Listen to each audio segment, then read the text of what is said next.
네, 진입장벽을 구성하는 요소까지 알아봤고요. 그런데 우리가 이제 종목을 보더라도 종목을 선택할 때도 시장이 워낙에 좀 경기에 민감하게 반응을 하다 보니까 그 안에서 어디에 투자해야 될지 그 부분도 좀 궁금합니다. 경기에 따라서 특히 뭐 요즘은 특히 경기에도 민감하잖아요. 네. 인플레 등등. 어떻게 투자를 하면 좋을까요?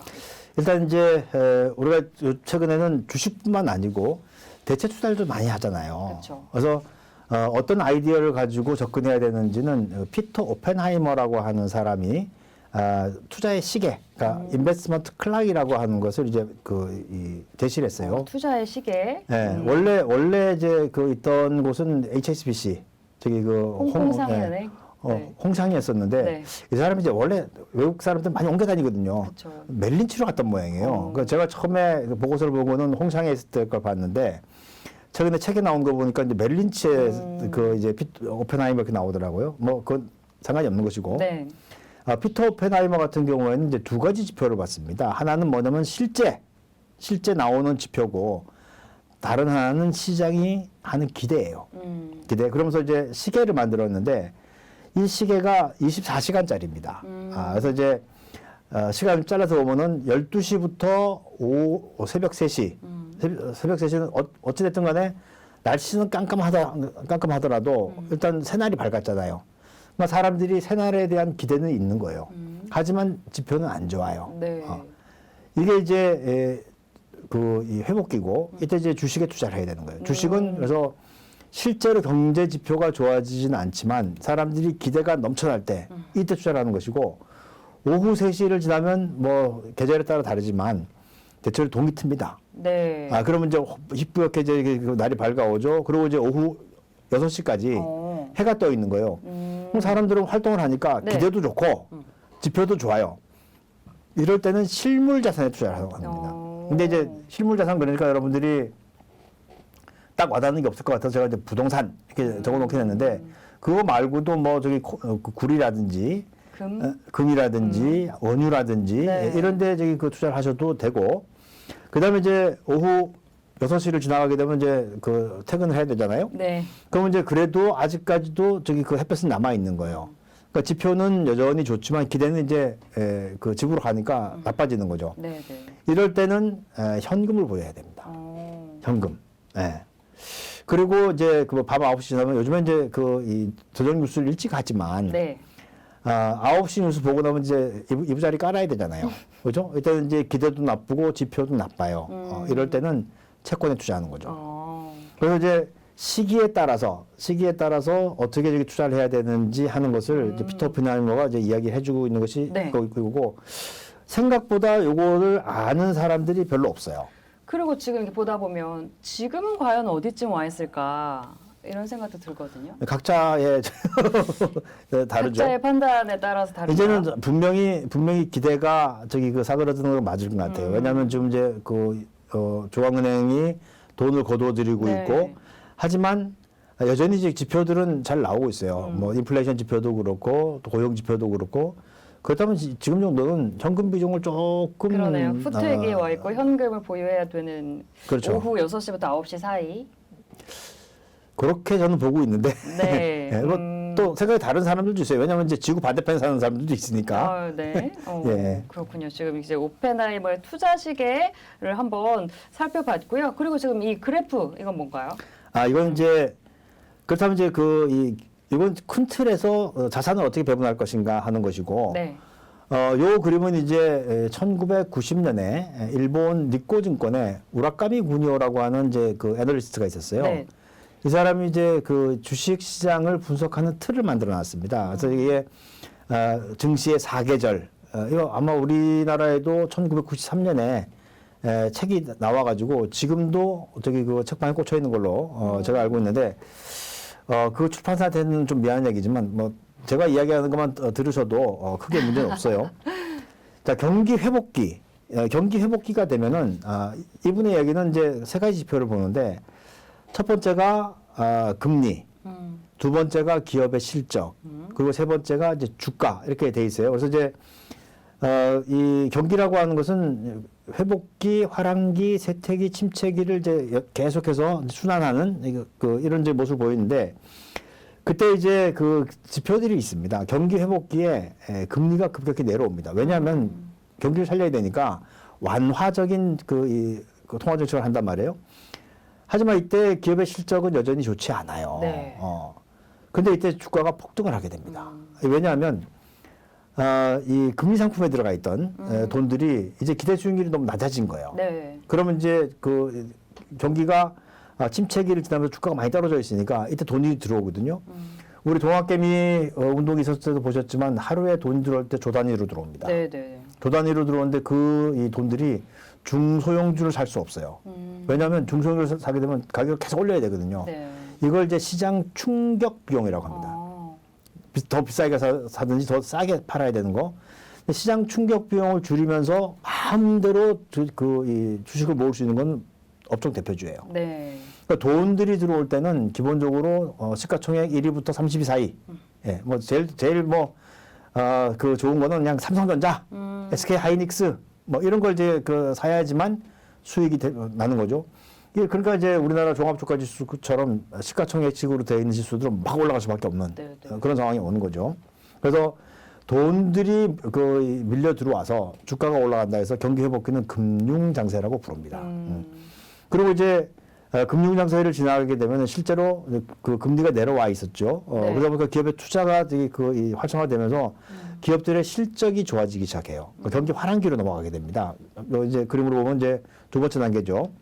경기 환한기로 가게 되면 기업의 실적이 서서히 좋아지면서 급격히 이제 좋아지는 단계까지 가거든요. 근데 하지만 이때 금리는 올라가요. 네. 금리가 올라가는 이유는 왜 그러냐면 기업들이 투자를 하게 되면은 이제 채권을 발행한다든지 아니면 대출 받는다든지 이렇게 되다 보니까 금리가 올라갑니다. 하지만 이때 주가는 탄탄하게 올라가요.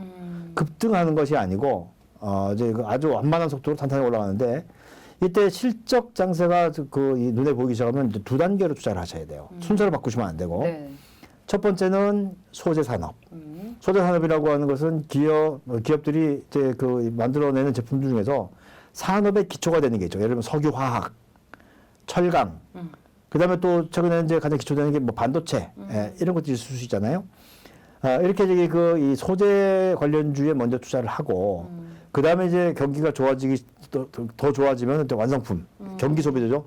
자동차 그리고 뭐 냉장고 이런 이제 완성품 업체 쪽으로 이제 넘어와야지 제대로 된 투자가 되는데 이 순서를 바꾸시면 네. 안 되죠. 네. 그렇죠. 안 되죠. 그리고 이제 실적 장세를 지나가게 되면은 인플레이션이 발생합니다. 네. 그렇게 되면 이제 경기 후퇴기에 들어가면 금리를 급격히 올려요. 왜냐하면 경기가 좋아지는 것보다 인플레이션이 심화되는 건 더 나쁜 거거든요. 네. 인플레이션 잡게 될 금리를 올리게 됩니다. 지금 같은 때일까요? 지금도 그렇게 볼 수 있죠. 그리고 이제 하지만 기업의 실적은 한번 탄력을 받았기 때문에 꾸준히 좋아지고 있는데 이때 주가가 급락해요. 왜냐하면 이제 바뀌는 거예요. 왜? 시장이 좋을 때 위험 자산인 주가는 많이 올라가 있고 또 반면에 이제 이 금리 자산들은 아직까지 기대 수익률이 되게 낮은 상태거든요. 네. 근데 그 금리 자산, 안전 자산에 대한 기대 수익률이 올라가니까 돈들이 이제 어떻게 하냐면 거꾸로 빠지는 거예요. 주식을 팔고 그리고 이제 금리 상품 쪽으로. 이때 뭐부터 팔아야 됩니까? 잘 팔리는 것부터. 그러니까 시가총액이 큰 거, 삼성전자, SK 하이닉스. 이게 최근에 우리 시장에서 기관도 팔고 외국인도 팔고 하는 이제 그런 국면을 보면은 가장 많이 파는 게 시가총액이 큰 종목들이 팔 수밖에 없는 거예요. 그래서 이렇게 이제 역금융 장세가 오는 거죠. 이게 금융 장세의 반대라고 해서 역금융 장세라고 하는데 사실 이때는 네. 시장에서 빠져 있어야 돼요. 그렇군요. 네. 지금 내 건 안 빠진다 이렇게 생각하면 안 되는데 근데 이 우라카미 군요도 니코증권의 애널리스트였잖아요. 고객들을 잡아놔야죠. 그러니까 중소형주에 투자하십시오. 좀 매물이 비껴나 있는. 네. 그러면서 이제 경기가 이제 쓰러지게 되면 이제 경기 침체기로 들어가는데 이때는 이제 실적들이 나빠지죠. 역실적 장세라고 합니다. 이때는 금리는 서서히 내려와요. 경기를 소프트 랜딩 시켜야 되니까 내려오고 실적은 나빠지고 주가는 여전히 안 좋아요. 이때는 경기 침체기니까 경기 방어주들을 사야 돼요. 대표적인 뭐 경기 방어주로 나오는 게 음식료, 섬유유보. 그러니까 경기가 나빠도 활동을 해야 되는 거니까 네. 뭐 통신도 그럴 수가 있겠고 그다음에 이제 저는 이제 제약주 꼽습니다. 왜냐하면 이제 경기가 좋아지고 주머니가 넉넉하면 돈 쓰러 다닌다고 안 아파요. 하지만 이제 경기 나빠지고 주머니 비게 되면 이제 아프기 시작하거든요. 근데 병원 가려니까 부담스럽고 약이라도 먹자. 네네. 그래서 이제 건기식 같은 거 있잖아요. 건강기능식. 그걸 하는 그 기업들도 경기 후퇴기에는 좀 잘 봐야 된다라는 생각이 들고. 네. 그래서 이제 그 이런 것들을 이게 글씨가 작아서 보이실런지 모르겠는데 하나로 이제 정리해 놓은 게 네. 요 표입니다. 요 표고 이제 각각이 어떤 상황이고 그때 주도주가 무엇인지 이런 것들이 나와 있으니까 저기 그 반복해서 보시면서 네. 요 스톱 걸어놓고 캡처를 하셔서 이렇게 확대를 하셔서 보셔도 될 것 같아요. 그렇습니다. 네. 각 장세에 따른 특징까지 알아봤습니다. 증시의 24시간 또 증시의 사계절도 짚어보고 장세마다 지표들의 움직임까지 그리고 지금은 현 시점은 어디에 와 있는가 그럼 나는 투자를 어떻게 해야 되는가라는 좀 아이디어를 여러분들 얻으실 수가 있는 대목이었을 것 같아요. 그러면 이런 아이디어를 다 활용을 해서 이제 내가 좋은 종목을 골라서 샀다라고 봤을 때 그 수익으로 좀 충분히 그 주식으로 충분히 수익을 낼 수 있는 방법이 또 있을까요? 제가 이제 저는 원래 전공이 이제 투자론인데 투자론? 예. 네네. 그러니까 이제 그 재무 관리 중에서 이제 기업 재무가 있고 투자론이 있고 이제 그렇거든요. 네. 저는 이제 이 주식 투자를 이제 전공을 했어요. 근데 저는 젊었을 때는 경제 이해력의 정도에 따라서 투자 성과가 달라진다. 이렇게 생각을 했었습니다. 왜냐면 이제 한참 젊기도 했고 책도 많이 보고 그랬었는데 근데 주식시장을 쭉 보다 보니까 그렇게 똑똑한 사람들도 수익을 잘 못 내요. 그래서 이게 반드시 경제 이해력의 싸움만은 아니구나 이런 생각을 하게 됐고 만약에 경제 이해력의 싸움이었으면은 제가 이렇게 못 살 수가 없어요. 지금쯤 저기 그 한강에 요트 띄워놓고 네. 뭐 와인 파티하고 이러고 있어야 되는데 요트는커녕 여기 다닐 때 버스 타고 다니고 그런 상황인데 그러다 보니까 이제 최근에 이제 은퇴를 앞두고 네. 생각하는 것은 주식은 멘탈 게임이다. 이런 생각을 하는 거예요. 누가 이 심리적으로 강건하냐. 이거 이제 그 영어로 표현하면 멘탈리 로버스트하냐. 이런 그 용어들을 많이 쓴단 말이에요. 자, 그러면 마음이 편해야지 주식이 잘 됩니다. 그러니까 이제 속된 말로 제가 이 대중 강의할 때 그런 표현을 많이 쓰는데 주식을 샀는데 심장이 벌렁거리면 안 돼요. 어떤 경우에도 평정심을 유지할 수 있어야 되는데 평정심을 유지할 수 있는 가장 첫 번째 방법은 뭐냐면 빚을 내지 않는 거예요. 이게 이제 예를 들어서 그 은행에서 대출을 받아서 투자를 한단 말입니다. 네. 주가가 정확하게 알아요. 대출 만기 때가 다가오면 내려가요. 네. 그럼 이제 고민이 쌓이는 거죠. 이걸 내가 그냥 팔아서 끝낼 것인가, 아니면 대출을 연장할 것인가, 이렇게 고민하면, 이제 그래도 뭐 손해볼 수 없으니까 연장하자. 라고 하면 또 연장 결정하면 주가가 올라옵니다. 네. 어디까지 올라오느냐? 딱 못 팔 수준까지. 예. 이게 반복되는 거예요. 그러다 보니까는 마음이 늘 불안하고, 그렇게 되면 이제 마음이 급해지기 시작하면 잘못된 의사 결정하는 경우가 많거든요. 그래서 우리가 이제 주식 투자 생각하면은 적어도 몇 천만 원 있어야지 이렇게 생각하시면 안 돼요. 네. 그래서 이제 무리하다 보면은 내가 이 단기적으로 굉장히 좀 심리적 압박을 받는 그런 경우가 생길 수가 있고 두 번째 그러면 이제 어느 정도의 자금을 가지고 투자를 해야 되느냐 하는 거 아니겠습니까? 저는 그것이 100만 원이든 500만 원이든 1000만 원이든 내가 이 돈을 다 잃어도 지금 당장 다 잃어도 내 생활에 전혀 문제가 없다. 변화가 없어야 돼요. 변화가. 예를 들면 이제 요즘 이 직장인들 그래도 아침에 루틴으로 하는 게 출근할 때 이제 별다방, 콩다방 이런 데 가서 이제 아메리카노 하나 물고 들어가는 게 하나의 그쵸. 루틴이잖아요. 근데 내가 주식을 해서 실패를 했어요. 그랬더니 별다방, 콩다방은 못 가고 네. 탕비실에서 카누를 타 먹으면 이건 안 되는 거예요. 그래서 기본적으로 빚을 내지 않고 내가 감내할 수 있는 수준에서 투자를 하게 된다면 일단 이제 마음이 편해지잖아요. 그렇죠. 그죠? 이렇게 되면 이제 뭐든지 할 수 있는 동력이 생기고 그리고 또 하나 이 제시하고 싶은 것은 뭐냐면 수익을 내면 이제 요즘에 뭐 그 TV에서도 뭐 묻고 따블로가 이런 얘기를 하는데 이거 굉장히 위험한 발상이에요. 네. 그러니까 예를 들면 1,000만 원 벌었으면은 그거 합쳐가지고 또 투자해서 더 불리고 이건 이제 이론적으로는 가능한 얘기입니다. 하지만 그거는 이제 안 되는 얘기거든요. 그거는 지금까지 성공한 사례가 별로 없어요. 네네. 그러니까 어떻게 하냐면 내가 돈을 벌어서 수익을 내면 그 수익만큼은 현금 추출을 하셔야 돼요. 추출. 예. 그래서 그거 적금 계좌로 옮긴다든지 아니면 이 유형 자산을 사야 됩니다. 이게 자산을 유형화라는 얘기를 이제 하는 이유가 우리가 이제 주식하게 되면은 그냥 손을 터는 경우가 많아요. 그래서 그렇게 되면 주식 투자에 대한 이제 아픈 기억들이 있게 되면 다음에 복수할 수 있는 기회가 없어요. 그러니까 예를 들어서 이번에 저기 그 수익 내서 한 200만 원 벌었어요. 냉장고 하나 바꿉시다. 뭐 800리터짜리, 850리터짜리 이렇게 냉장고 하나 바꾸고 또 돈을 벌었어요. 세탁기 하나 바꿉시다. TV 하나 바꿉시다. 이래 되면 이제 내가 설사 손해를 봤더라도 내 마음속에는 주식으로 샀던 내 가전제품들이 있잖아요. 뿌듯하겠네요. 추억이 있는 거죠. 성공에 대한 추억이 있는 거죠. 그래서 이렇게 저기 그 마음 편하고 성공하는 그 기억들을 누적시켜 나갈 때 우리가 이제 그 한 방에 있는 것이고 그리고 이제 주식시장에서 가장 위험한 말은 가늘고 굵고 짧게요.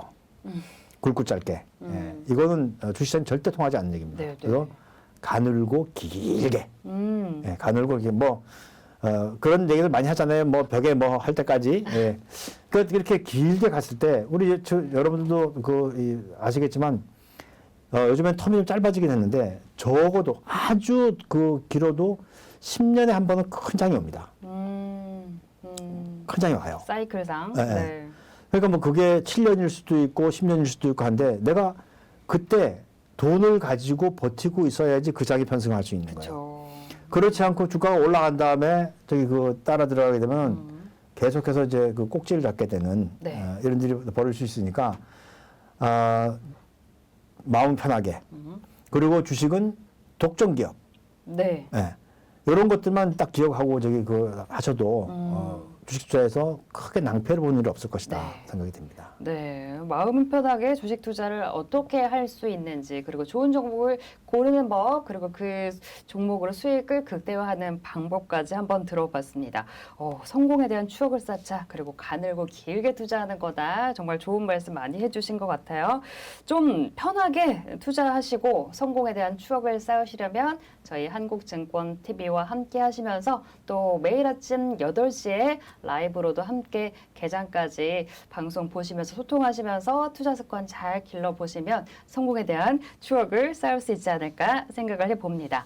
네, 이렇게 오늘 강병욱 박사님과 주린이들이 어떻게 주식을 매수하면 되는지 다양하게 잘 알아봤고요. 다음에 또 좋은 콘텐츠 가지고 찾아오도록 하겠습니다. 네, 시청해주신 여러분 감사합니다.